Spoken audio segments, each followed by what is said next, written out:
What's up, y'all? My name is T. Shaw, and this is Brewin Black Podcast, where the contents we serve you is authentic, vulnerable, and relatable. That means we serve you with no cream and no sugar. I guess I like my coffee black.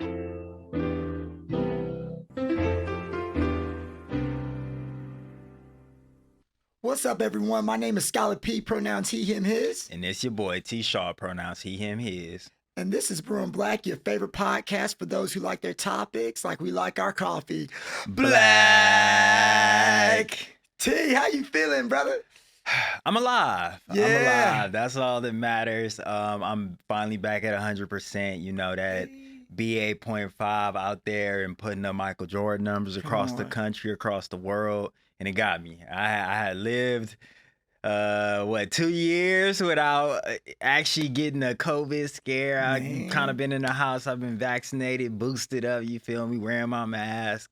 And I went to Puerto Rico for a work trip, and it got me, bro. It got me. But Puerto Rico is a beautiful place. I wish I got to experience the whole trip, but we got to spend a lot of time with like the Afro-Puerto Ricans, got to really see the Black culture within Puerto Rico. I got to see things that tourists usually don't see. I got to really talk to organizations, learn about people pushing for like Puerto Rican independence. It's crazy. I was there on July 4th, and just to think of like independence, right? Like Right. the American independence, a colony fighting for their independence against Britain and like celebrating their independence, right? And it was crazy to be in a colony of the United States. Right. And it's like for people that want their own independence. And it's like as a person in the United States, you don't hear that, right? You don't know that people in Puerto Rico don't want to be a part of the United States because Right. they're a territory. They don't have the same I guess like privileges as United States citizens, and they're not a state, but they don't even want statehood. They just want their own thing. And I understand because it's not a part of the United States. When you're there, you're like, I'm in another country. Right. So yeah, it was an amazing trip. It really was eye opening. I'm just so grateful that I got to go. I just hate that Ms. Rona got me. But yeah, how you feeling? Man, look, well, first of all, we got to touch on a few things you said. So, are you telling me that, like, not everyone wants to be a part of the United States? This great country where we're getting shut up and people can't... Man. Look, man. Hey, look, I get it. I got to ask you, I got ratchet questions. Did you Yeah. ever hit up La Placita? Did you ever get a chance to? I didn't. I seen your message, Man. but I got sick that day. So then it was like I had the chills, I had the body aches, like I got hit by a car. So I didn't even get to make it out. Look, one day Brewin Black is going to take over La Placita. Y'all pay attention to that. It's happening. It's going down. But I'm glad you're better. That COVID's sort of like, not if, but when. Yeah, You know what I'm saying? at this point, and that's sad. Come it's on, sad because it's man. not just a regular sickness. Like I was so upset thinking about all the times I heard like COVID is just a cold or COVID is just like the flu. Like, nah, bro, that was the most sick I've ever been in my life, and I got the flu before. Like, I've gotten plenty of common colds. Like, wasn't shit coming about that. Bro, what y'all got to understand is that T-Shaw, he meditates, he works out, he is at peace at all times. So if this thing hit him, because this is also another public service announcement. Get the vaccinations if you Yeah. haven't yet. Because Lord knows if this was the sickest you've ever been in your life, imagine how much crazier it would have been. You might not have made it, bro. Yeah, We don't know. That's You know what I'm true. saying? That's So, true. you know, heck. And there's new updates coming out every few months, every few weeks. So it's like it's just getting stronger. It's like an iOS, bro. Like, so yes, yeah. Like when the other vaccination come out, get that. Make sure y'all wear y'all masks. Like, it's important, bro. Yeah, no, for sure. Well, we're just glad that you're back and you're feeling good. My week has been really, really good. It's been a second since we've been in the stew. Let's see what's been going on. Dissertation stuff, academic papers. Your boy just got published at AdSource. Shout out to my co-author Kiana.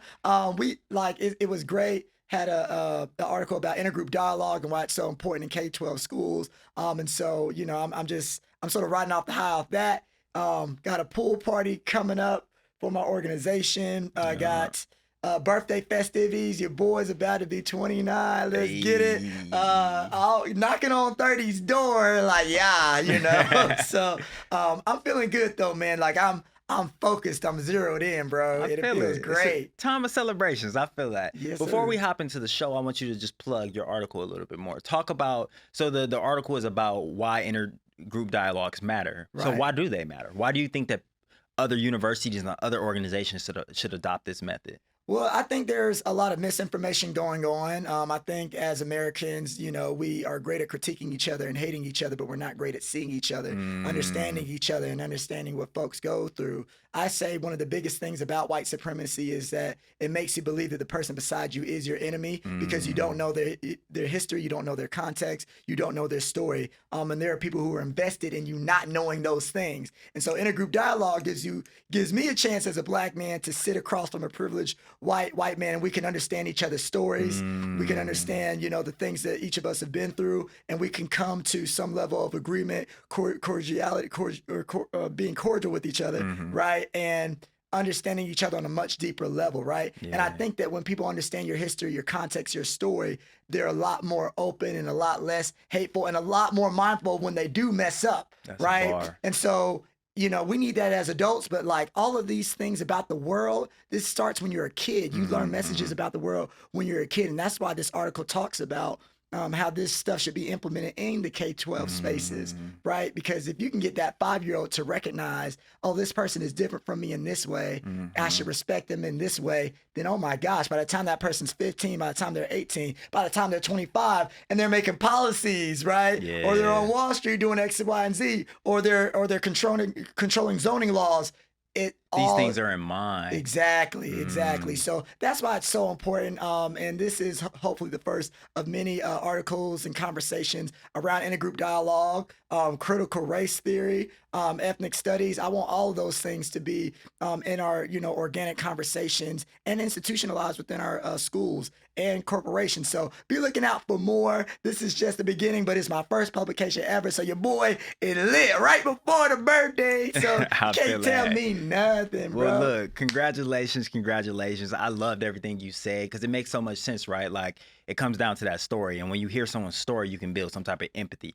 That's why it's so important for men to hear stories from like survivors, right? Of sexual assault. That's why it's so important for white people to understand like black people's stories. I think until Black Lives Matter, so many white people didn't even look for black stories, right? They didn't consume black content, so they didn't know what was going on. It took George Floyd being killed very publicly for 9 minutes for people to be like, oh shit, this is why they have black studies. Right. This is why they protest. Otherwise, they just thought it was like black people being angry and complaining and pulling a race card, right? But it's like once you start to hear other people's story, you build that empathy. And I think that that's a start, right? And it's such an important start. And when we think about Florida trying to pass these laws to roll back some of these conversations, it's leading to more division.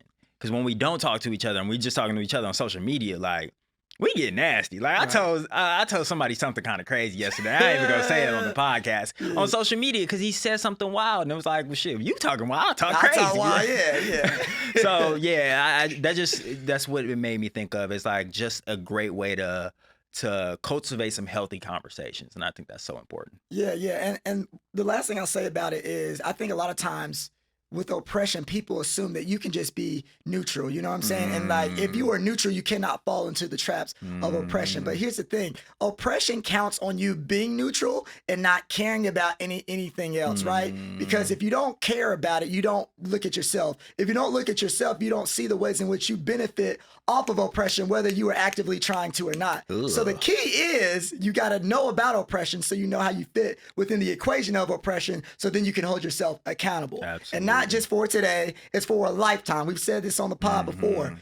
Like fighting oppression is like brushing your teeth or working out. You don't do it once, you know, and think everything's gonna be cool because your body's gonna break down, your teeth are gonna get rotten. This is an everyday thing. You gotta do it for the rest of your life. So if you don't complain about brushing your teeth, if you don't, well, some people might complain about gym. I complain about gym, but you still gotta do it. So I just want to leave that in the conversation, in the realm of this conversation, man. Okay, one more thing before we move on because that just made me think of something.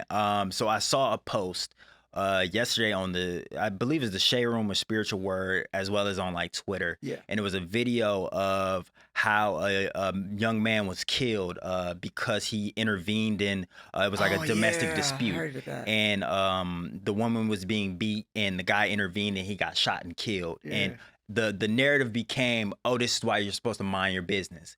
Don't say nothing. Like, that's other people's business. That's what you get for not minding your own business. And what you just said really reminded me, like, we need to push back on that. And that's why I was so upset on social media yesterday. I think for me, it's like, silence is violence, right? The reason that woman was even being beaten in the first place is because so many men probably were so silent, because people know, right? I watched this documentary on XXX Tension. Yeah. And it was actually really good, and it showed that the girl that he was really beating on, everybody knew, and people would even be maybe not even in the room, but like in the room next door, and they can hear it, right? But people didn't intervene, and they just allowed it to get worse and worse until almost this girl died. So that's just what it reminded me of. And it's like people saying like, oh, don't risk your life for somebody else, or don't speak up, or don't say nothing. Like, that's just the wrong approach. And I think that what you said just really reminded me of the fact that, like, if we are silent, that means we're complicit. And if we're complicit, then we're allowing this violence. And like, that's why the Nazis came to power. That's why all bad things happen, because we turn the other eye. Right. Rather than speaking up. So like what you just said, the culmination of this conversation just really reminded me of that. No, yeah, that's so deep, because I feel like violence always finds its way back to you, even if you ignore it. Absolutely. So you might not look out for this person today, but when violence is coming upon you or someone you know or care about, right? You know, and then other people don't respond, other people don't interact or intervene, right? Like, and we can talk about the methods. Yeah, and ways to go about it, and different things like that. Yeah, because even in that situation, like, it's hard. Like, do you call the cops? Do you have police? enough time? Yeah. Like, what? Because like the conversation becomes different if the woman gets killed in that car, and we know someone was there. Yeah. And then that man's the villain. Exactly. You know what I'm saying? So it's like you Exactly. can't even win. You know what I'm saying? But I do love what you said, because so often, you know, in situations that are a lot less dire, where someone doesn't have a gun, but they're harming someone or picking on someone or just being a violent human being, a lot of people just, oh, okay. Yeah, like, it's cool. Damn, that sucks. It's whatever. Yeah. So yeah, you can't be a bystander, whether it's that violence in like physical violence or like policy or in words, man. So I love that point, bro. That's real. So before we hop in the show, let's do these land acknowledgements. This is the land of the Gabrielino and the Tongva. This is stolen land. This is colonized land, and we will always, always, always pay those respects. Absolutely. So today we are talking about new beginnings. T, what do new beginnings mean to you, man? Man, new beginnings, it's something fresh. It's something new. It reminds me of spring in a way, right? Like it's just fresh. It brings life into something. And I think that this conversation is so important because it kind of comes off of the last solo conversations we had, right? We talked about expectations and deadlines, timelines, right? And then we also talked about transitions. So we're with those things in mind. It's like transition. When you transition out of something, you transition into something beautiful, right? And that's the start of a new chapter. So yeah, to me, new chapters are often exciting. What about you? Yeah, man, I think new beginnings, because you talked about like how they can be something beautiful, and then sometimes they can also be something hard, because and like trying to appreciate, like, you're starting something new, like let's say you're kicking an old habit or whatever. Like the beginning phase of that new beginning is challenging. It's beautiful in that challenge, but sometimes beauty doesn't always look good or feel good, even though it's the best thing for you, right? So when I think about new beginnings, I think about, like you said, the reset. I think about like somewhat of resilience, because sometimes in thinking about your new beginnings, you have to not be so caught up on where you came from or your past or your mistakes. You know what I mean? Yeah, definitely. And so I think for me, when I think about new beginnings, I think about, okay, how do I stay in this present moment, and how do I make the best of whatever this moment is? And like, not to say I forget totally about the past, but I don't let the noise or the guilt or the shame, or even sometimes, you know, the happiness of the past distract me from the now, you know? Okay, yeah, let's hop into that. So, I mean, changes are hard, right? And new beginnings are hard. And I really liked what you said. So what are some like barriers and fears that you have when you are trying to start something new and when you're going into a new chapter and have a new beginning? Yeah, so I feel like when you go into a new chapter or a new beginning, you sort of think about the stuff you have to sacrifice for it, right?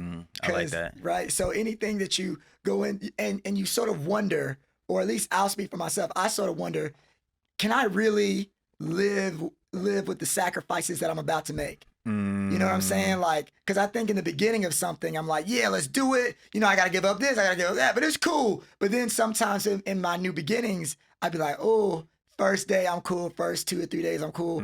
By the next 2 weeks, I'm like, oh, I don't know, man. Yeah, you want to get back into that habit, huh? Exactly. And so I think with new beginnings, I always think about sacrifices, and I think I get fearful because I'm like, will I actually be able to sustain what I give up? Like stick to it. Yeah. What about you? I think for me, more than anything, I think it's a fear of failure.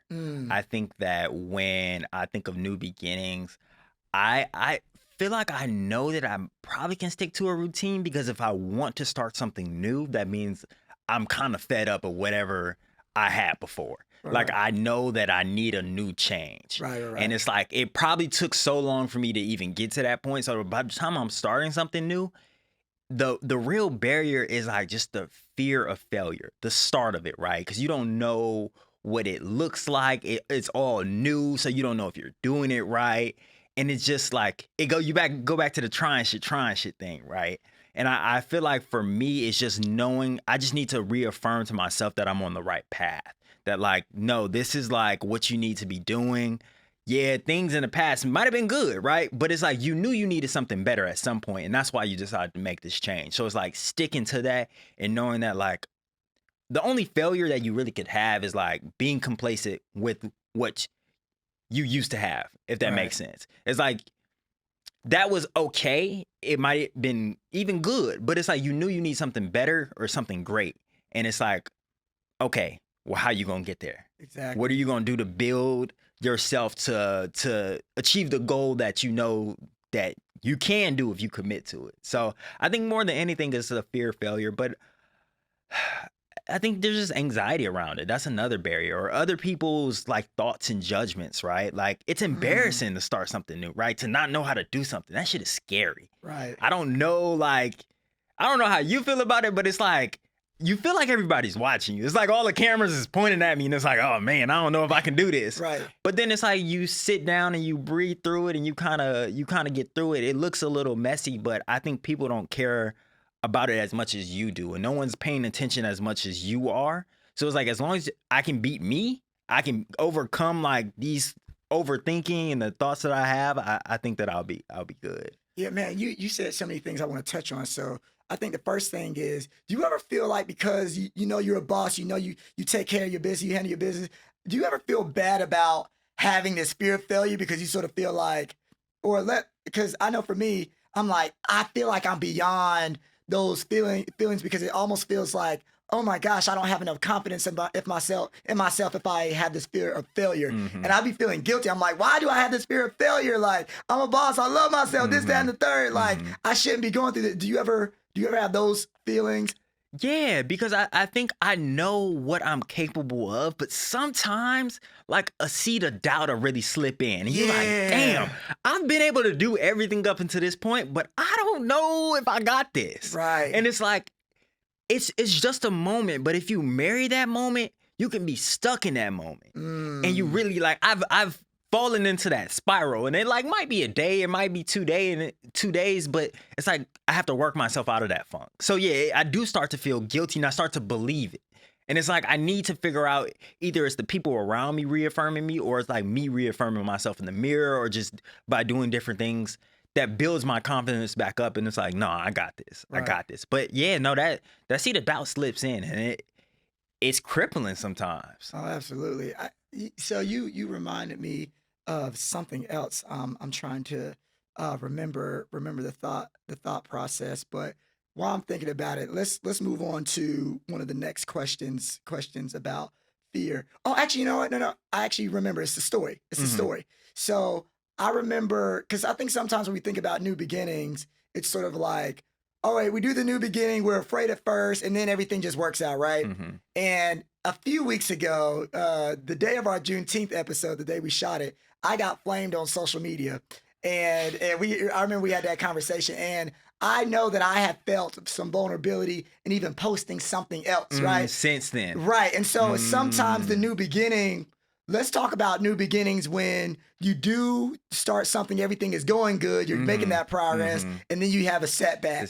Right? And then, but then you know that this is a permanent journey. You know what I'm saying? So you know you got to jump back out there eventually, right? So I felt like an athlete who got, who had a really bad game, you know what I'm saying, in the playoffs. And everybody flamed you on Twitter. It's like Ben Simmons. Or Draymond when he was going through his series. Man. Like, even if you feel like and have confidence that you're going to win at the end of the day, they flaming you right now. Cooking you. Right. And it's like, and it's like you can appreciate all the feedback, but now it's like, all right, now the next time I jump out, I want to make sure it's good. But it's also a new beginning, and now it's like, okay, now how do I reapproach this? Yeah, and it's like now you have those same fears because now the quote unquote worst has happened. You've put yourself out there. You've been flamed. Everyone gets scared of getting flamed, but now you got to be like, all right, how do I get back? And how do I get the confidence to be like, you know what? Flaming is a part of the process. Let's get it. So is there a time where you did something like that and then, oh crap, setback, and now you have to get back and do it again? And how was that for you? Yeah, I mean, shit, I would even say on the podcast, I remember we were on a radio show really early on when we started, and we were talking about Bill Cosby. And I kind of said something along the lines of like, fellas, like, we got to get it together. Like, it's a really bad look. Like, for us to even still be supporting Bill Cosby when like women are being like harmed and we're just like still pro this, like that's a terrible look as a team, as a unit. Like that's why niggas hate men. Like that's why women hate us.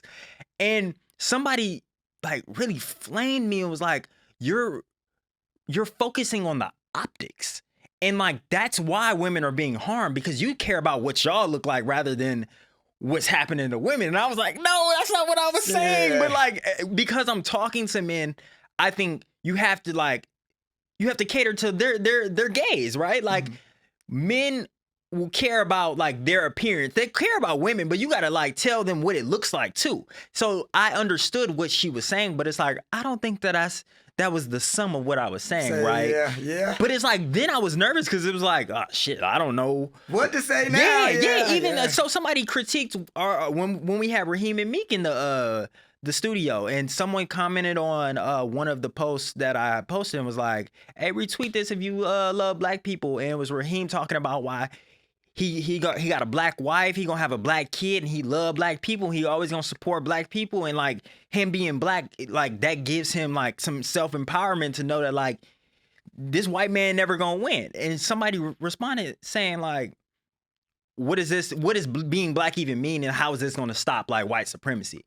And it was like, damn, bro, like I didn't say it was gonna stop white supremacy. That's a whole nother thing. Like that's gonna take organizing. That's gonna take political education. That's gonna take a lot of different things. I think he's just saying like he's just trying to be self-empowered. But it made me feel insecure about like the content I'm putting out. It's like, because I know who I am. I know I'm an organizer. I know I was an organizer. I know I work with young black men. I know that I'm for the people. But it's like, if a nigga that's for the people telling me I'm not for the people or insinuating that through the comments, it's like, damn. Yeah, you be like, whoa, wait a minute, God am damn. I not that guy? Like, right, yeah, so man. I think that those are examples, right? So like the comments, but I think that shows that like, we are not all that we say, right? Like in the sense that like, even if you mess up, that doesn't characterize who you are. It's just a moment. I think, and some people might just take that moment out of context. So when it came down to your post, if I'm gonna be honest, I was disappointed to see that you took it down, because I was bro, you didn't say that. Like all these people in the comments saying you said that, I'm like, you didn't say that. Like I wanted you to stand 10 toes down on it, because it's like, bro, like, no. So when I saw that you took it down, I looked at it maybe like a day later and I was like, damn, it's not up there no more.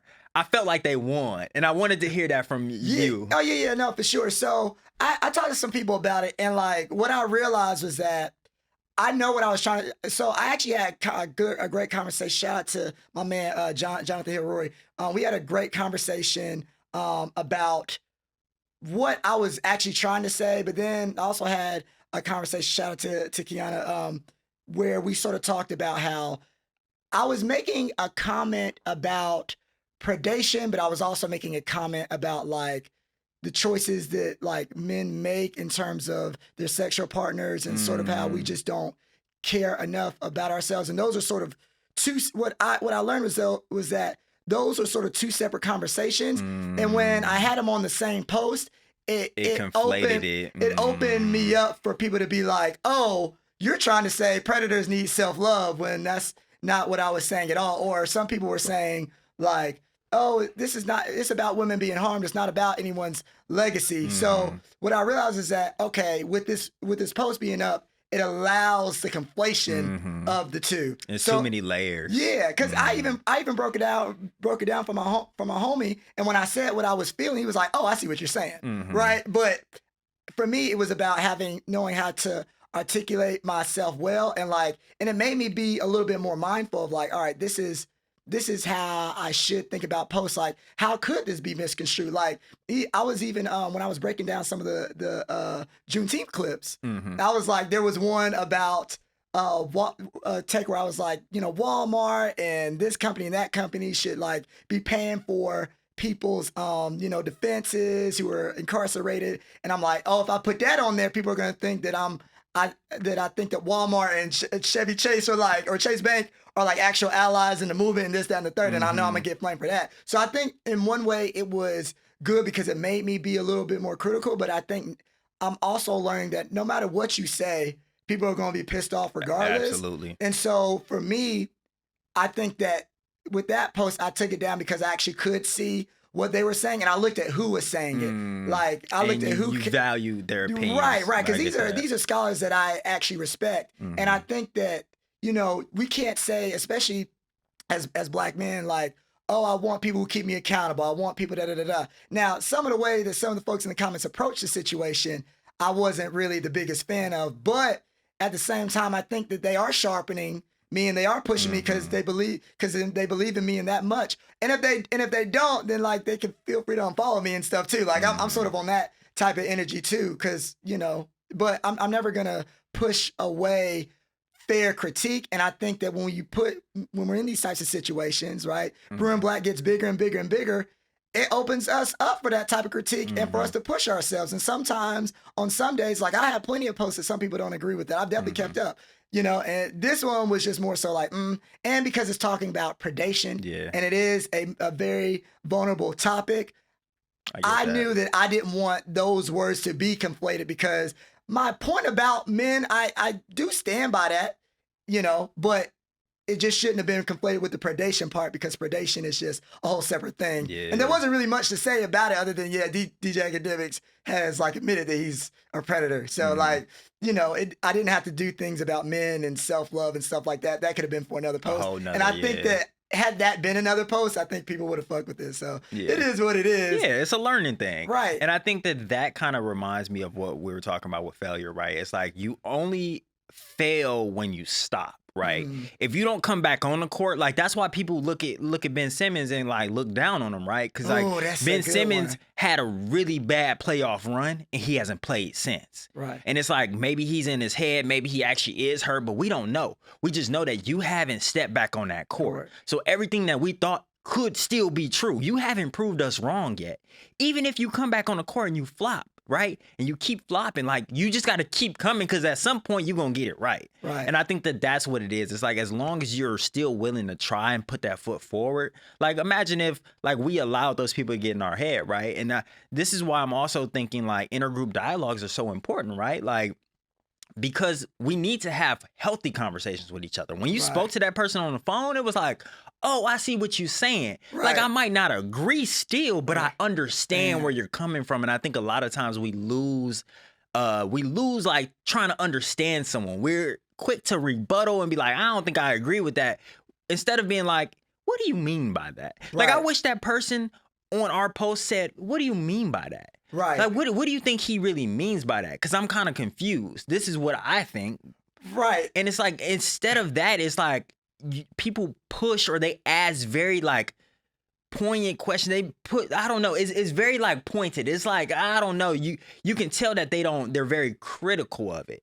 Right. And I think that in the age of social media, we fall victim to that. But I think that also, because I do that too, when I'm watching our videos and editing things to put out, it's like I start to internalize their commentary. Right. And it's right. like I'm telling myself things that people might be thinking based on what people have said before. Right. And it's like I have to fight through that to like even post it. Exactly. Because otherwise I could just fall victim to like what I think people could be thinking. Right. Just based off of what other people have said. Yeah. And it's like, so yeah. It's tough. And you know what? With that, because I found out some other information too. Like one of the first people who like posted something, you know, they actually ran it by their other friends. It was like, am I tripping?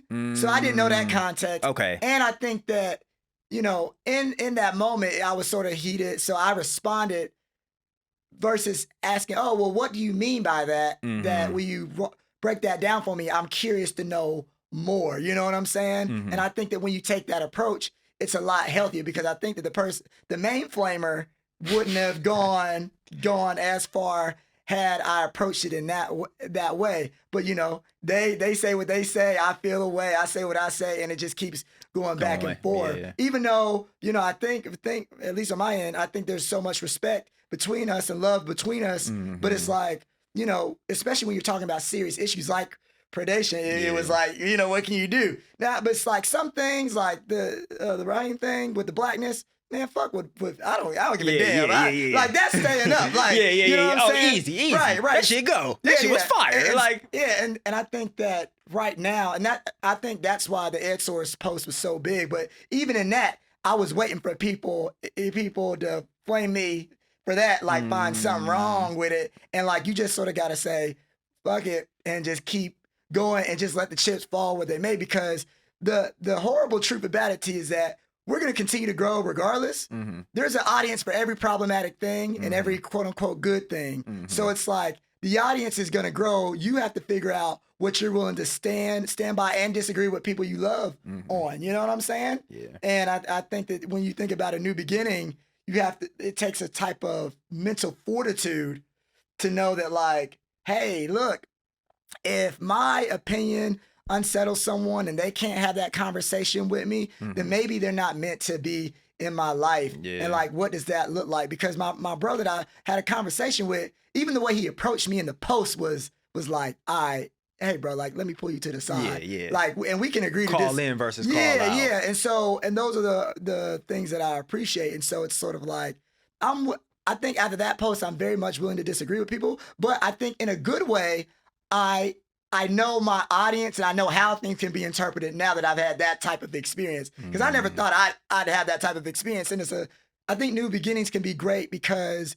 you step into them with the humility from the past, right? Absolutely. You know what I mean? So you talked about mental fortitude, and I wanted us to think about that a little bit more, right? So what helps you or what allows you to continue to try new things and start new chapters in your life, knowing that we can be our own biggest barrier, or that there are haters out there, or there can be problems along the way? What are some things that help you still pursue these endeavors that like you wish to accomplish?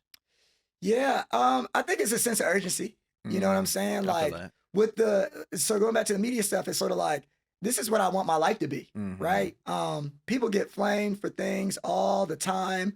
And it's sort of like, this is going to be my livelihood. This is how I'm going to take care of my family. Like, I don't have a choice. Like, I'm in academia. Let's say I get a professorship or whatever. You know how many students are going to disagree with me? How many faculty who are coworkers are going to disagree with me? Administration, staff.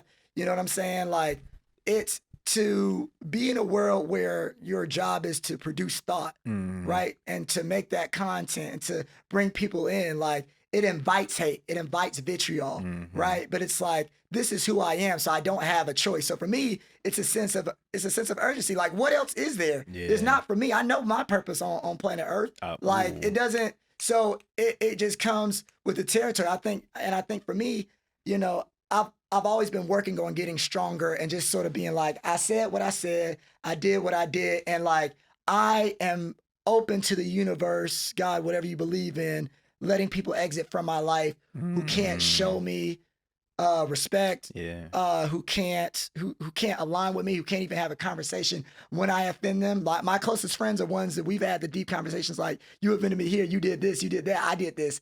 Let's figure out a way to piece it up. You know what I'm saying? And so you just sort of get more open to it is what it is. And if I fail, it's gonna be because I failed. It's not gonna be because these other people said this, that, or the third. Like, let me fail me. I don't really agree with a lot of what 50 Cent does, but he did have this quote where he was talking about if something gets fucked up in his life, he wants it to be because he failed. He fucked it up. But when other people make decisions or you let other people influence you in their shit, you know. I can't live with that. I can't. So I'd rather you not be in my life. I need my peace. And so when you think about new beginnings, for me, it's like, I'm on the pathway to peace. That's the win. That's what true success is. Super ultimate, Super Saiyan-esque peace. Peace. And when you're on the journey for that, life is just a little bit different. You know what I'm saying? Like I'm gonna be very critical, I'm gonna be very thoughtful, and then I'll put it out into the world. And then I'm not gonna be afraid of the failure anymore. Like if I get flamed again, cool. Like you gotta sort of get used to like if Kobe, like God rest his soul, if Kobe is missing jump shots, he's not gonna be like, damn, like I missed a jump shot again. It's gonna make him more hungry. Like, oh, I missed a jump shot. I'm gonna go work on this again. Oh, I missed that jump shot. I missed the game winning three. I'm gonna go work on my threes. I'm back in the gym. You gotta fall in love with the flames. You got to fall in love with the flames. You know what I'm saying? In your new beginnings. But what about you? What brings that mental fortitude for you? I think that same thing. It's that ambition, right? I think it's also I have a commitment to growth. Like I need to wake up and be better than I was yesterday. Like I need that because if I'm not growing, then I'm dead. That's how I feel. Like if I'm not moving forward, like and forward isn't a linear thing. It's just taking the next step.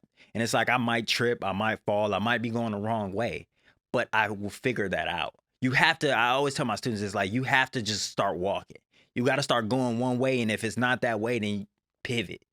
I learned that in college. Like I changed my major 5 times. I transferred school. It's like there's so many different things, but it's like through that, it's the journey. I feel like I really love the book The Alchemist for that same reason. It's like you learn that like the gold is really in the journey, and that's where life really happens. And so that's kind of what I commit to. So when it comes to new beginnings and new chapters, I get nervous, but I get nervous when I come on the podcast. And I guess not as much anymore, but when we have guests, I be kind of nervous. When I do anything new, I get nervous. Shit, like when I get on the phone with people that I don't often talk to, I get nervous. But it's like that nervousness never stops me. It's never a fear. I think fear can be like, fear can freeze you. Nervousness just means that you care about it. Yeah, that you want it to go well. And it's like, I'm pretty hard on myself. I'm not like harsh by any means because I know that I'm gonna have another opportunity. I demand not perfection, but I demand my best effort. I know if I came out somewhere and I gave 100 110% because I know so much of my life I was scared to. I used to fail because I'm like, damn, if I give 100, I'm gonna be embarrassed. I'm not gonna do well, so I'm gonna give 80 and then be cool. But saying like, damn, I ain't get it because I ain't give my whole effort. It was scary to like really try hella hard and not get something. That shit is embarrassing because it's like, can I do it? But I think at this point in my life, I know I'm more than capable. I just need time.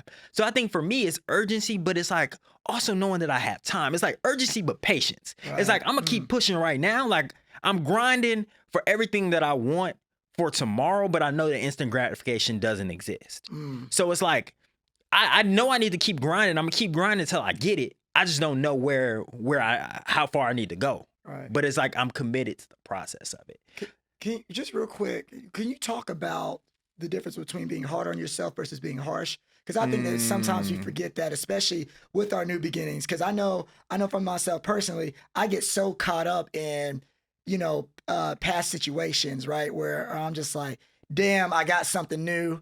Like I'm doing something new. It's going to turn out like X, Y, and Z did in the past, whether it be romantic, professional, academic. And I'm like, oh my gosh, like, and then there, and I think even as I'm coming up on 29, that's how I spent a lot of this year thinking like, dang, like I made so many mistakes. Like, can I really start new? Oh, I'm just gonna do some crazy stuff again. And then it would be like a self-fulfilling prophecy. I'd do it again. Right. Yeah. So can you explain being hard on yourself versus being harsh? Because I think too many people, and myself included, are harsh on themselves as opposed to hard. Yeah, I think of tough love, and I think some people's tough love is harsh, but mine isn't.